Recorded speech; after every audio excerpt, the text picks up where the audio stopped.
ojos y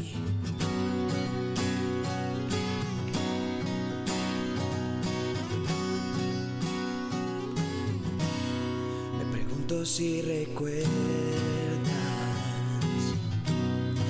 la sombra que ya ves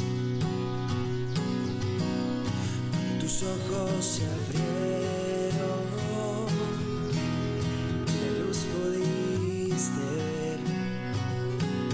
Cantas y es así, veo el mundo en luz, lo veo con asombro, veo el mundo en fe, veo color en todo, veo como tú ves y camino en tu luz. Me pregunto si recuerdas con asombro aquella vez que pasaste por las aguas y volviste a nacer. Cantas y es así, veo el mundo en luz, lo veo con asombro, veo el mundo en fe, veo color en todo, veo como tú ves, camino en luz.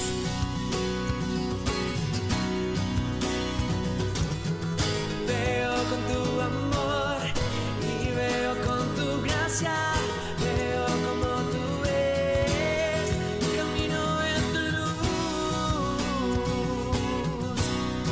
camino con asombro, al desierto y cantar, y lo vuelves asombroso.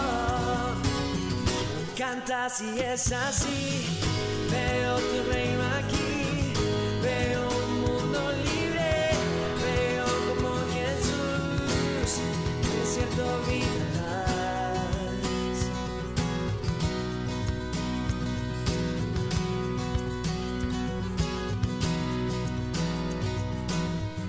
Veo como tú ves, caminaré sin miedo, veo como tú ves, de ti no me avergüenzo, veo como Jesús y camino en tu luz.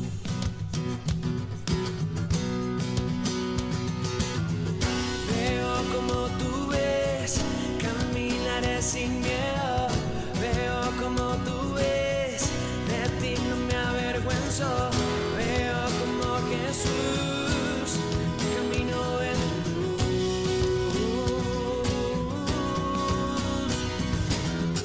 Veo como tu amor y veo con tu gracia, veo como tú ves, camino en tu luz, camino con asombro, al desierto vida trae, y lo vuelves asombroso.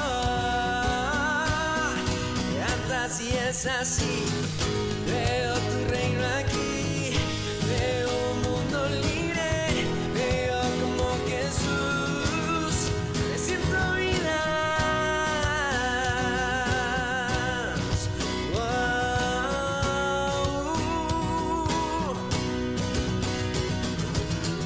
Veo como tú ves, caminaré sin miedo, veo como tú ves, de ti no me avergüenzo, veo como Jesús, camino en tu luz.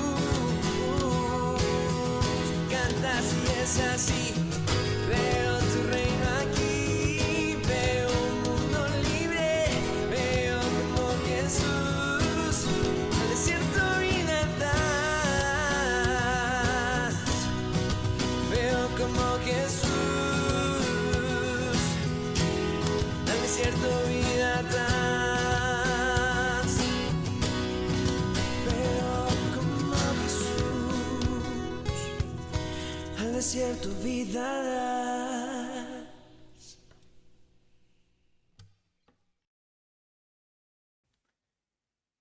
Bienvenidos a Palabras que Inspiran, nuestro estudio del día miércoles en el ambiente de Semana Santa.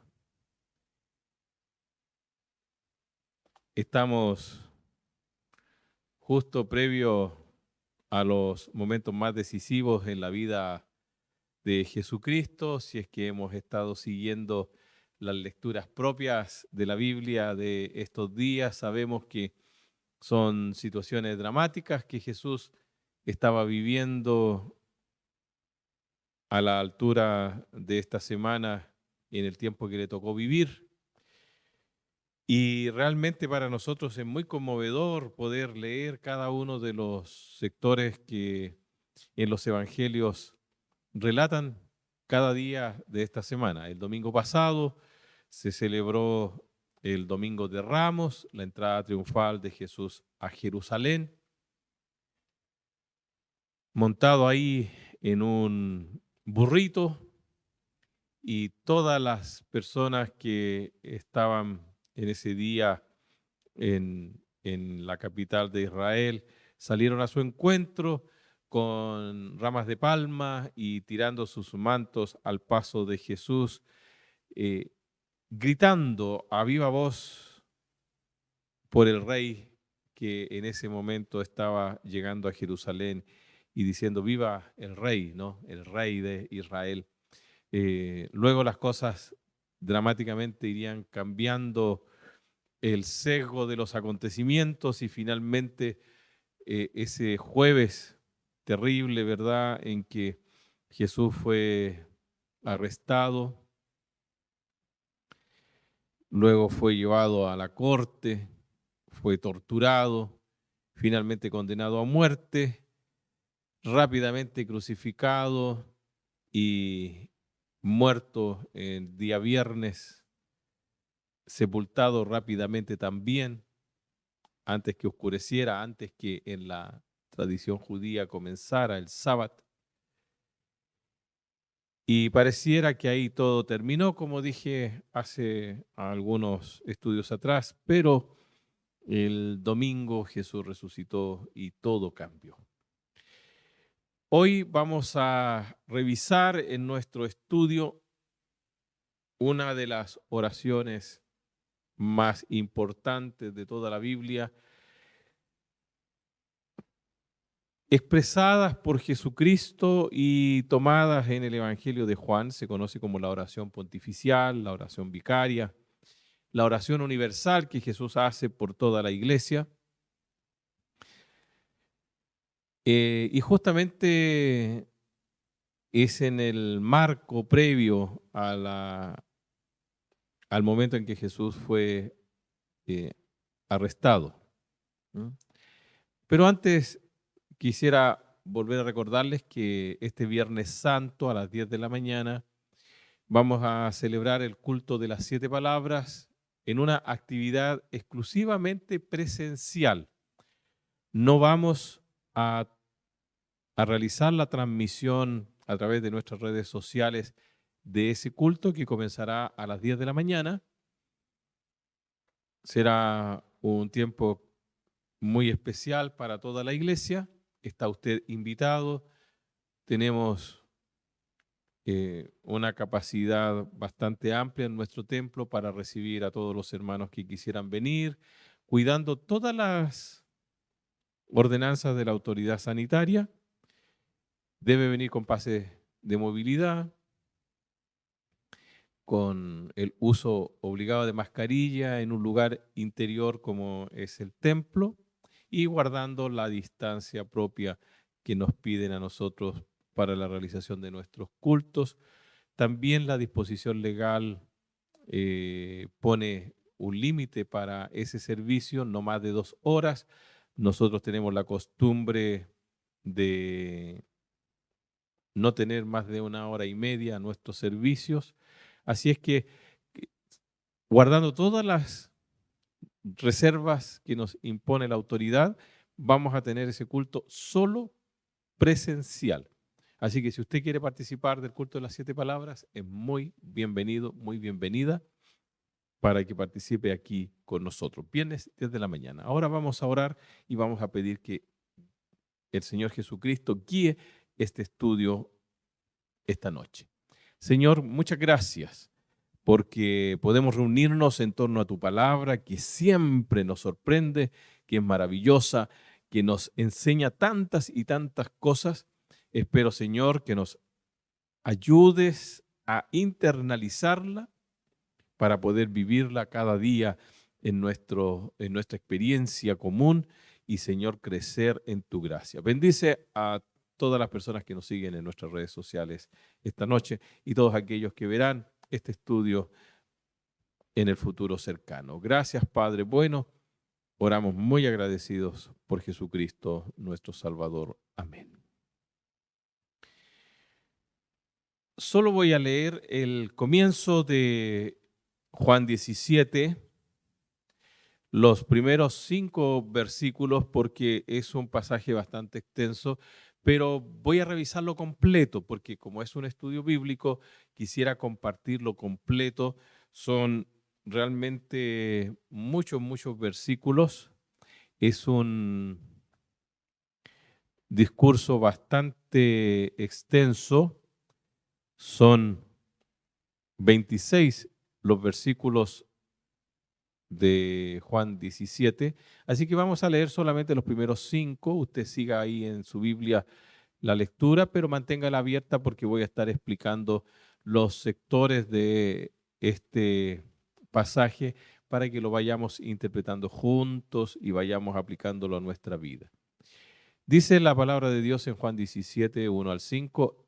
Estas cosas habló Jesús y levantando los ojos al cielo dijo: Padre, la hora ha llegado. Glorifica a tu Hijo para que también tu Hijo te glorifique a ti, como le has dado potestad sobre toda carne, para que dé vida eterna a todos los que le diste.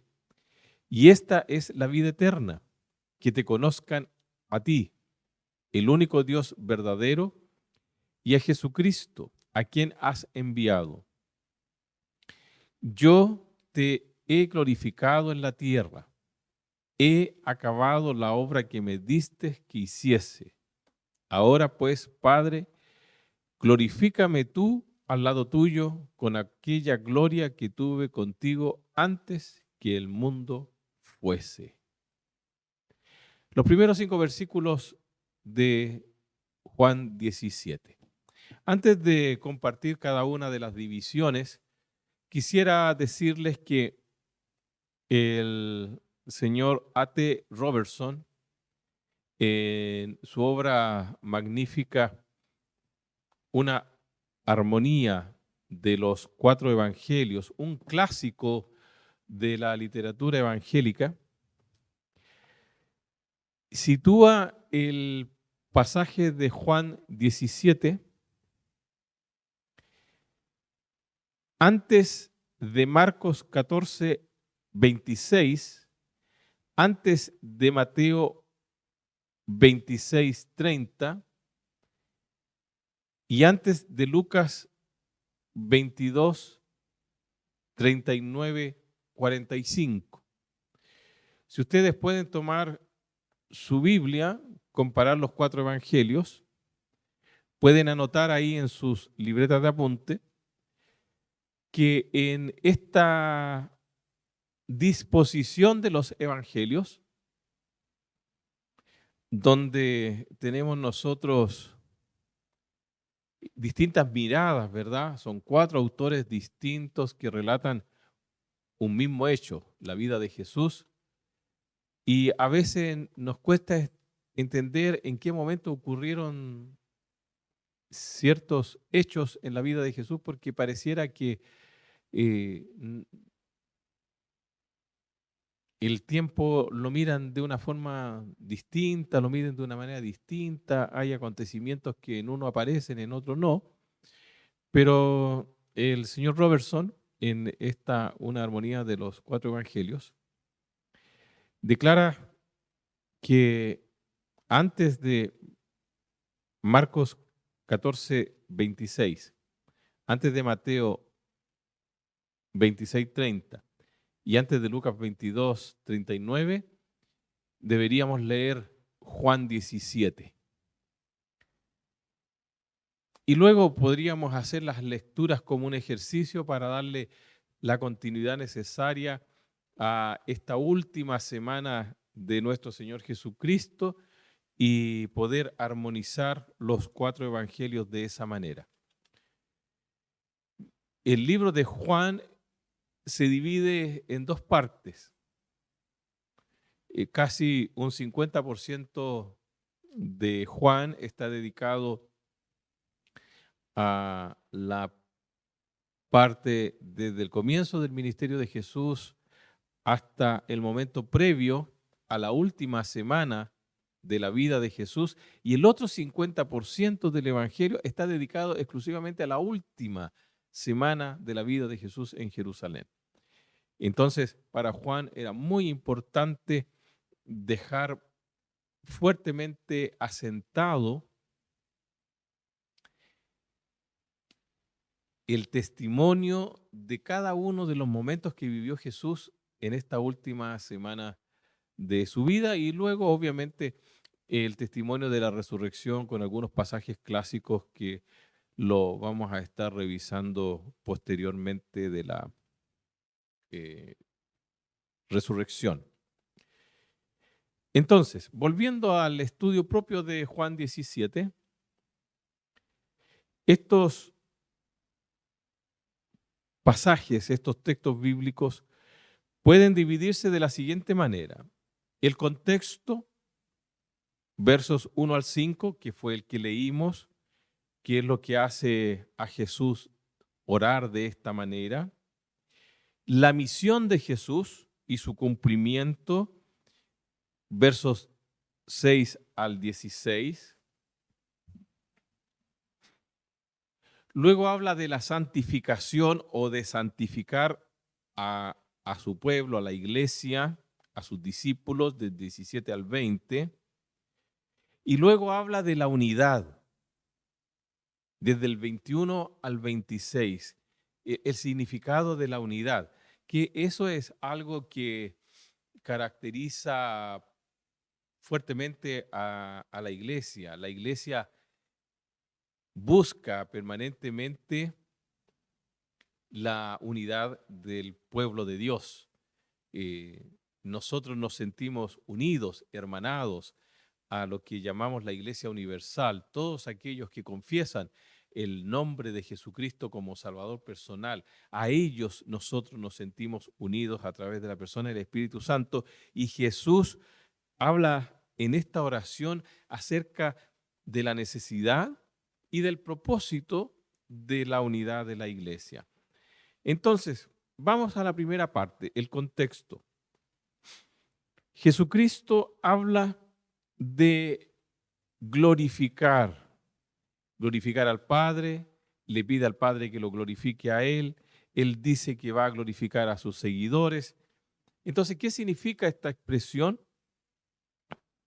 Sencillamente glorificar es dignificar, es honrar, es dar cumplimiento a la dignidad o al compromiso que se ha hecho con alguien que es superior.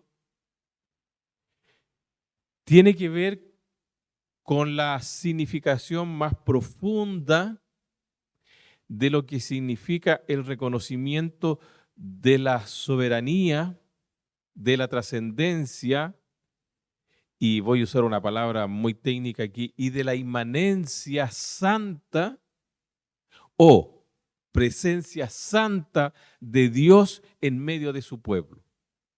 Por eso en el Antiguo Testamento se habla de la presencia, de la gloria de Dios.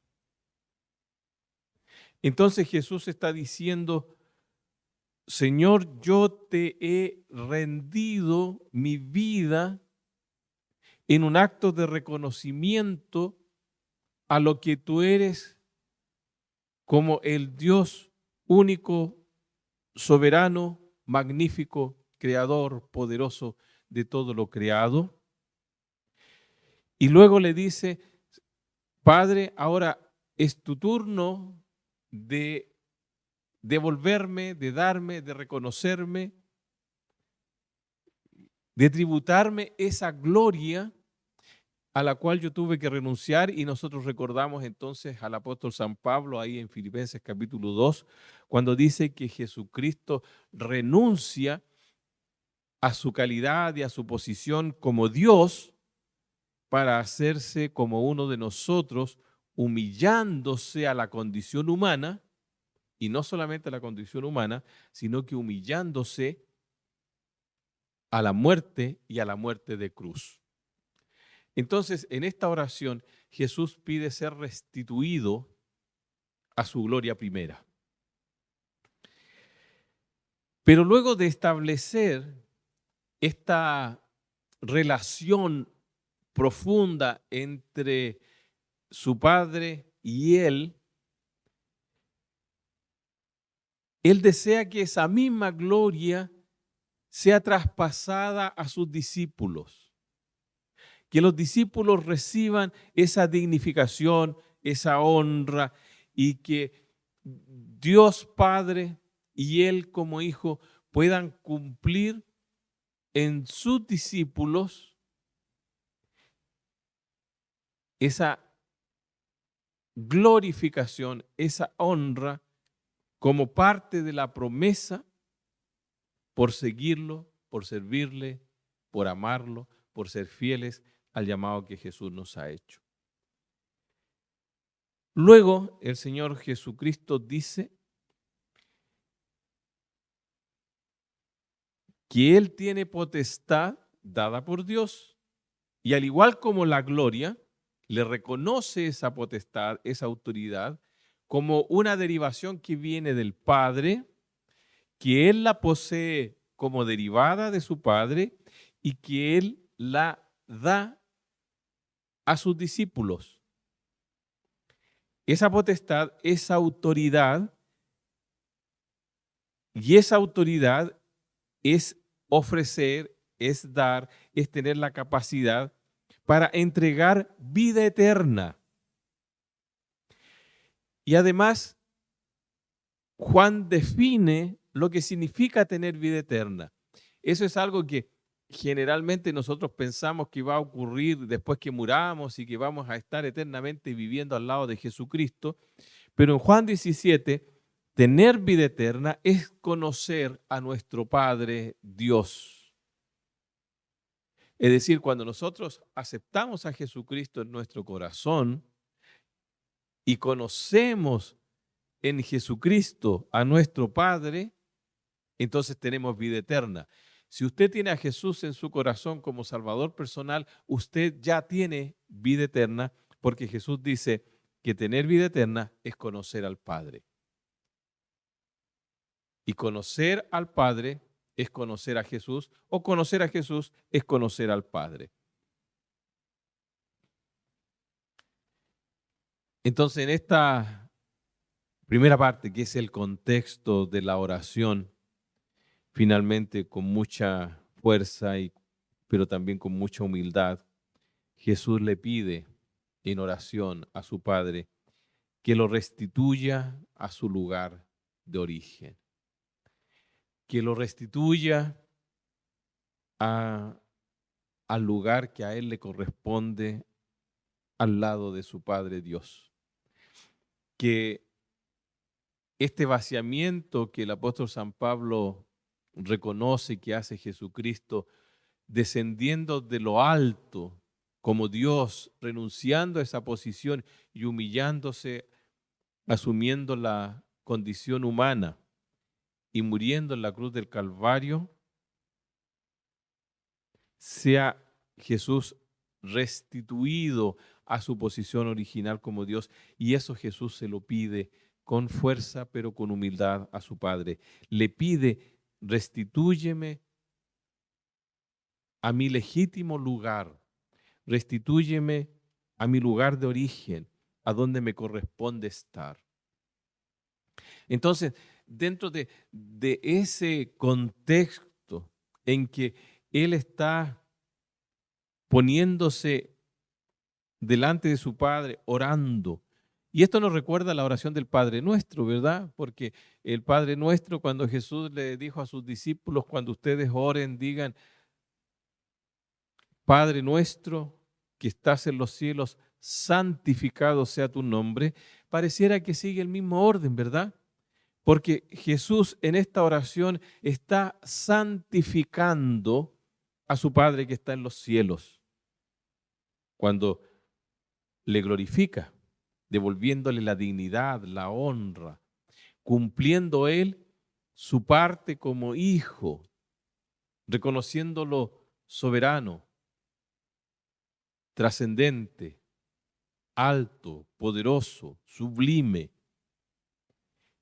inmanente, presente, reconociéndole su autoridad, su potestad sobre toda la tierra.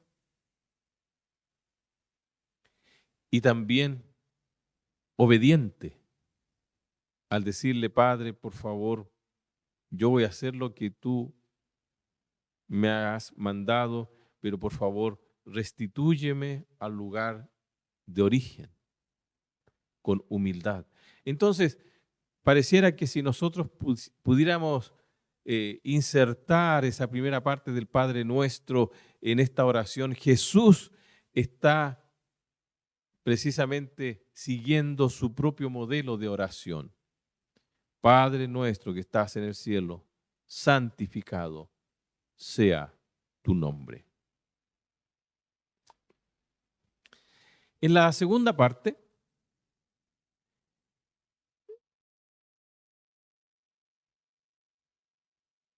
Jesús habla acerca del propósito por el cual Él vino a trabajar aquí con nosotros. ¿Por qué Él se hizo hombre? ¿Por qué Él asumió la humanidad plena? ¿Por qué Él vivió ahí en Palestina, ¿no es cierto? Al norte de Jerusalén, en Galilea, en ese pueblo llamado Nazaret, de donde se deriva el nombre de nuestra propia iglesia.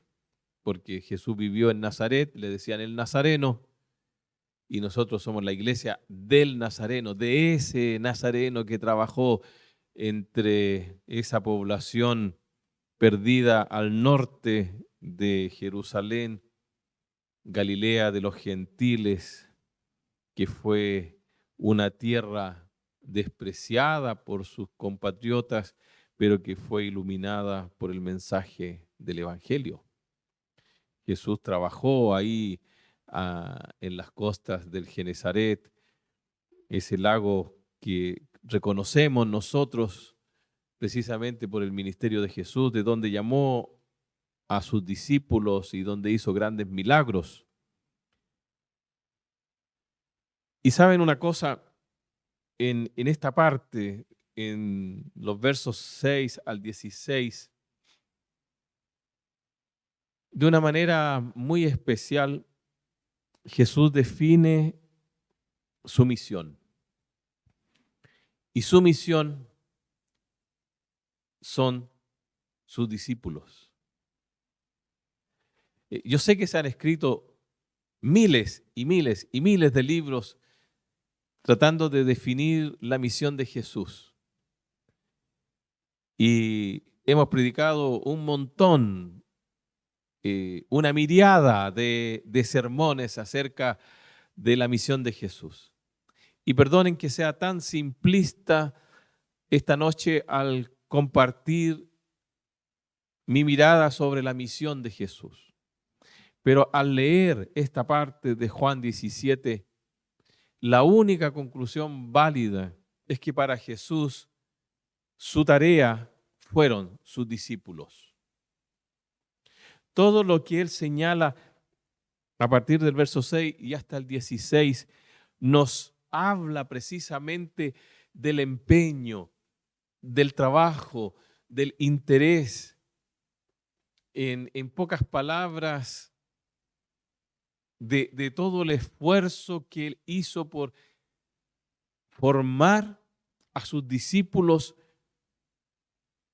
a su propia imagen, basado sencillamente en el amor que Él tenía por ellos y en la esperanza de que ese amor sacrificial de Jesús iba a ser tan poderoso que esos discípulos iban a cambiar el mundo entero. Y así fue, así fue. Por eso Jesús no escribió ningún libro, por eso Jesús no formó ninguna escuela de pensamiento, por eso Jesús no estableció ninguna iglesia, por eso Jesús no construyó ningún templo, por eso Jesús no dejó ningún tipo de gobierno para administrar su obra. Sencillamente Él se preocupó de amar a sus discípulos, de transmitirle esencialmente su propia visión de la vida, del valor del ser humano, del valor de ese ser humano en relación con Dios y en relación con su prójimo, lo que Él tenía como visión de lo que debería ser la humanidad entera bajo el gobierno de un Dios amoroso, y les transmitió ese amor pasional por Dios, ese amor pasional por toda la humanidad, y esos discípulos cambiaron todo el mundo hasta hoy día. Entonces, Él dijo que había enseñado, que había predicado la palabra, su palabra, el Evangelio. Y usted puede leerlo ahí en el Nuevo Testamento, en la Biblia entera. Y el Evangelio, no sé, son unas pocas páginas.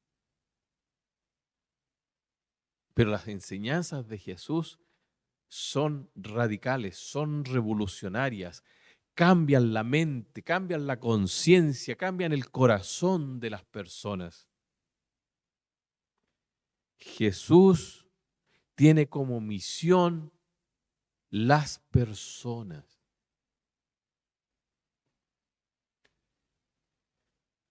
Él enseña, Él predica, Él camina, Él sana, Él alimenta a miles de personas, Él hace milagros, Él camina sobre el agua, hace muchas cosas que son extraordinarias, pero su único propósito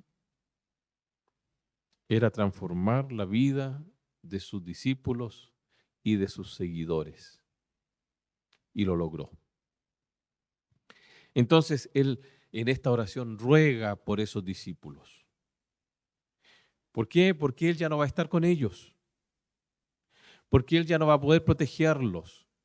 Él ya no va a poder enseñarles directamente, ya no va a poder corregirlos, ya no va a poder compartir con ellos, ya no va a poder jugar con ellos, ya no va a poder reírse con ellos, ya no va a poder llorar, no va a poder comer con ellos.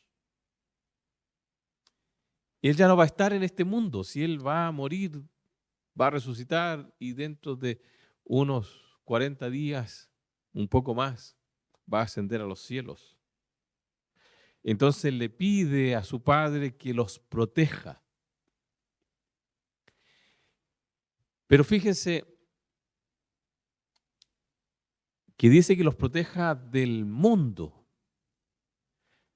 No está pidiendo ni riquezas, no está pidiendo salud y no está pidiendo exención del dolor o de la burla o de la persecución o del sufrimiento, sino que está pidiendo que ellos puedan resistir la tentación de diluir el mensaje que Él les ha compartido.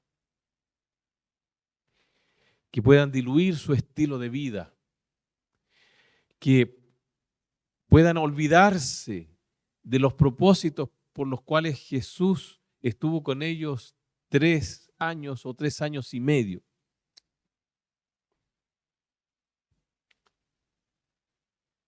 Se lamenta porque hay uno que lo ha traicionado y se va a perder. Lo lamenta, no lo maldice, no lo insulta, lamenta que Judas se pierda.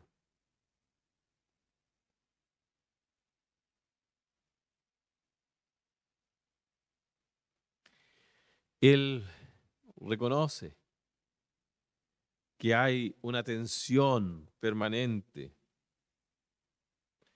entre el mundo y los discípulos. El mundo no referido a las personas necesariamente, sino a los valores anticristianos que parecen gobernar el mundo, el egoísmo, la injusticia social, la búsqueda de las riquezas fáciles, la opresión,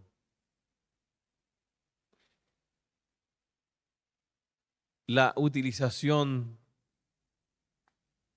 y la desvalorización de la humanidad de las personas, etc. Entre Satanás y los discípulos, entre el pecado y los discípulos. Entonces Jesús, sabiendo que el resultado de su misión es tan frágil, porque son personas, son seres humanos, le dice al Señor, guárdalos del mal.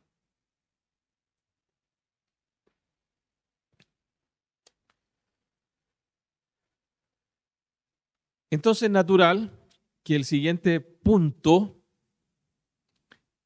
es su oración pidiendo que el Señor los santifique, del 17 al 20. Y la palabra santificar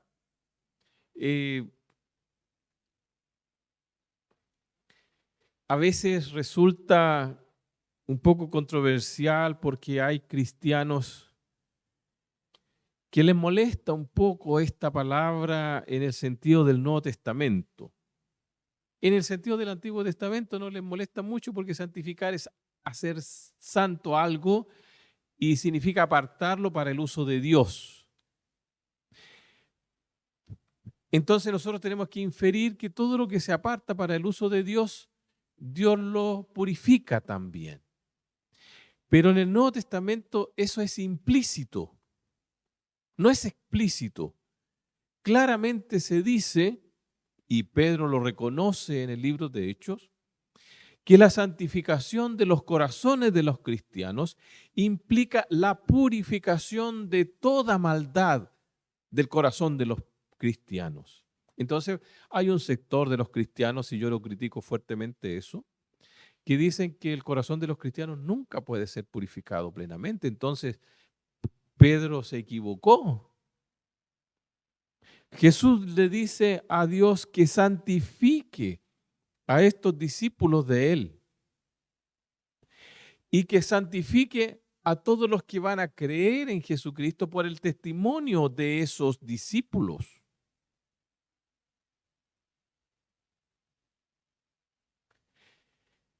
Que los aparte del mal, que los proteja, que los cuide, pero que los purifique. Que además los apodere, los dote de poder. Y dice que apartarlos del mundo, de cuidarlos del mal, purificar sus corazones de toda maldad y apoderarlos con la presencia del Espíritu Santo, es en la verdad. Y nosotros sabemos, los cristianos evangélicos especialmente, sabemos que la verdad es la palabra de Dios. Por tanto, nuestro deber como cristianos siempre, siempre, siempre es ser personas de un libro. Y por favor lo digo en términos wesleyanos. No que despreciamos los otros libros, por favor. sino que toda nuestra verdad está basada en la palabra de Dios. Nuestra iglesia dice claramente que solo los 66 libros de la Biblia, 39 del Antiguo Testamento y 27 del Nuevo, solo los 66 libros de la Biblia, lo que ella enseña puede ser impuesto como norma de fe y de conducta para los creyentes. Personas de un solo libro. No necesitamos otros libros para que nos impongan fe y práctica. Esa verdad, esa palabra, es la que va a apartarnos de la influencia de estos antivalores que caracterizan al mundo. No las personas, por favor, el mundo no son esas personas que a veces creemos que son nuestros enemigos. Ellos son el objetivo de nuestra evangelización, los sujetos a los que tenemos que evangelizar.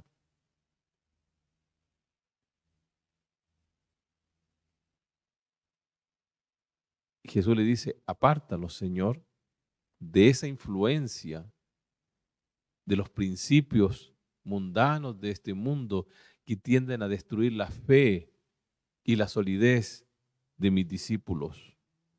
Purifícalos con la presencia de mi Espíritu Santo, quitando toda maldad de sus corazones, y apodéralos con el fuego santo para la obra que yo les he mandado hacer. Todo eso es en la verdad de tu palabra eterna. Claro, mi interpretación es libre, es una parafrasis. Seguramente, si usted es un estudioso de la Biblia, puede decirme, pero eso no dice el texto bíblico. Bueno, es mi interpretación del texto bíblico. Usted puede que tenga una mejor, la puede compartir conmigo, ni un problema. Jesús está diciendo, en la interacción de mis discípulos con el mundo, Señor, protégelos de las influencias nocivas del mundo y que ellos mantengan su santidad, su pureza y su fuerza para poder llevar adelante la misión que es conquistar el corazón de todas las personas posibles en el menor tiempo posible para la gloria de Dios. Y finalmente, en la última parte, 21 al 26, Jesús habla de la unidad. Hay una preocupación siempre, ¿no?, sobre la unidad, porque hay personas que piensan que la unidad significa estar juntos. Otros piensan que estar unidos es pensar todos de la misma manera o vestirse iguales, ¿no? Por ejemplo, en la Revolución Cultural China, los campesinos vestían un mameluco de un color y la gente de la ciudad vestía un mameluco de otro color. Todos igualitos. Hay otros que piensan que debemos ser iguales en caracterización socioeconómica. Pero la verdad es que la palabra del Señor dice que todos somos distintos. Y viva la variedad, ¿no? Fíjense que los seres humanos somos todos distintos. Hay cerca de 8.000 millones de personas en el mundo ya. Todos distintos. Hay algunos más bajos, otros más altos, unos más gordos, otros más flacos. Hay hombres, mujeres, hay niños, jóvenes, adultos. Hay de color amarillo, hay de color negro, hay blancos, hay rojos. Y tal vez hay otros colores que no conocemos. Hay texturas distintas en los seres humanos. El pelo, la nariz, los ojos, las orejas. ¿Cómo podemos pensar en igualdad en esos términos? No, viva la variedad. Y el Apocalipsis dice que la iglesia al final de los tiempos Adorará al Señor y declara: de todos los pueblos, lengua y nación, o dice lenguas, pueblos y naciones. La igualdad es ontológica, tiene que ver con el ser. Y es vocacional, tiene que ver con el llamado. Y es espiritual, cada uno de nosotros es responsable moralmente delante de Dios. Y en términos humanos, debiéramos ser todos iguales delante de la ley.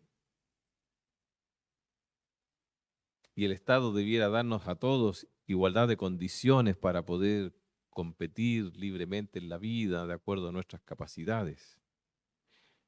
Pero ahí llega la igualdad. En lo demás somos todos diferentes. La unidad bíblica tiene que ver con el sentimiento de que somos todos hijos de Dios, que tenemos en nuestro corazón el perdón de nuestros pecados en Jesucristo y que eso nos hermana en Jesucristo y que cuando somos uno, damos un testimonio perfecto de la gracia de Dios y el mundo creerá en Jesucristo porque a pesar de nuestras diferencias de raza, de idioma, de sexo, nos podemos amar profundamente como hermanos en Jesucristo, hijos de un mismo Padre, y podemos abrazar la misma fe. A pesar de que a algunos les guste cantar más, a otros les guste cantar menos, unos entiendan que el culto del domingo es en la mañana y otros entiendan que el culto del domingo es en la tarde, que otros piensen que el bautismo tiene que ser por inmersión y otros tiene que ser por afusión, que algunos sostengan que la Santa Cena debe ser servida con vino y con pan y otros piensen que solo puede ser simbólica y puede ser dada con cualquier líquido o con cualquier tipo de pan, que algunos exalten los carismas dentro de los cultos y otros no lo hagan, que algunos piensen que debemos enfatizar la obra social y otros solo evangelizar, que algunos tengan un empeño más fuerte sobre la evangelización del mundo y hagan misiones y otros se preocupen más de darle comida a la gente pobre. Que no importan esas cosas, lo importante es que cuando nos encontramos como cristianos nos abracemos y nos reconozcamos el uno al otro sin crítica, sin competencia y que veamos en Jesucristo al único Señor de la iglesia, esa iglesia universal que reconoce a Jesús como Señor y Salvador. Y cuando el mundo, la gente que está necesitada de un mensaje de esperanza, vea cómo los cristianos se aman y se encuentran en torno a Jesucristo, ellos van a creer. La unidad no es un fin en sí misma, es un medio para proclamar el nombre de Jesucristo. Jesús dice, ser uno para que el mundo crea. Sean perfectos en unidad y en amor para que el mundo crea. Esta oración es extraordinaria. Usted puede leerla un montón de veces y siempre va a encontrar nuevos elementos. Los primeros 5 versículos, el contexto donde Jesús establece su relación con el Padre y termina diciéndole, por favor, restitúyeme a mi posición original.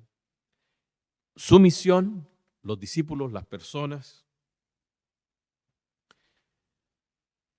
Su oración santificando a sus discípulos y a los que van a ser discípulos de los discípulos, o sea, nosotros.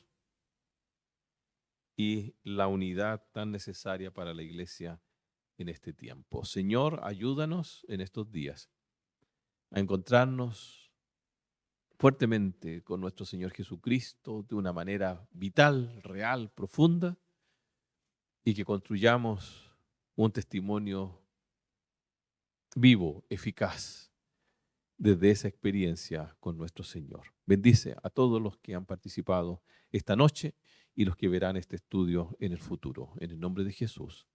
Amén y amén. Muy buenas noches. Dios les bendiga.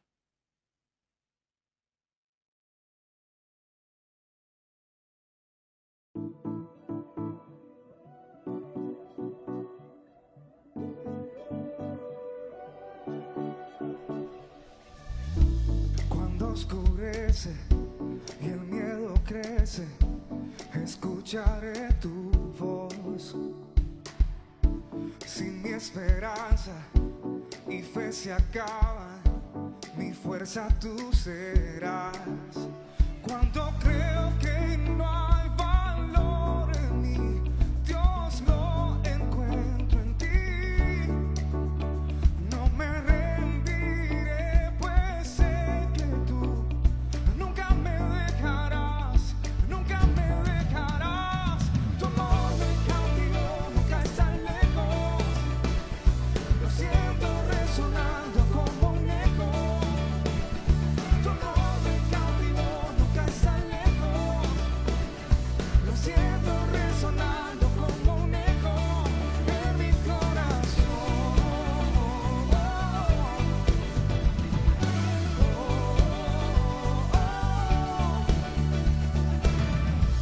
En cada etapa tú me recuerdas tus promesas, Dios. No hay quien detenga lo que tú empiezas, lo cumplirás, Señor. Cuando creo que no hay valor en mí, Dios lo encuentro en ti. No me rendiré, pues sé que tú nunca me dejarás, nunca me dejarás. Tu amor me cautivó, nunca está lejos. Lo siento resonando como un eco. Tu amor me cautivó, nunca está lejos. Lo siento resonando como un eco en mi corazón.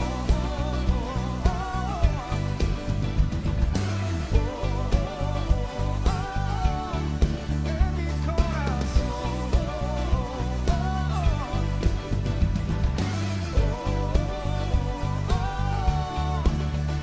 Cuando creo que no hay valor en mí, Dios lo encuentro en ti. Yeah. No me rendiré, pues sé que tú nunca me dejarás, nunca me dejarás.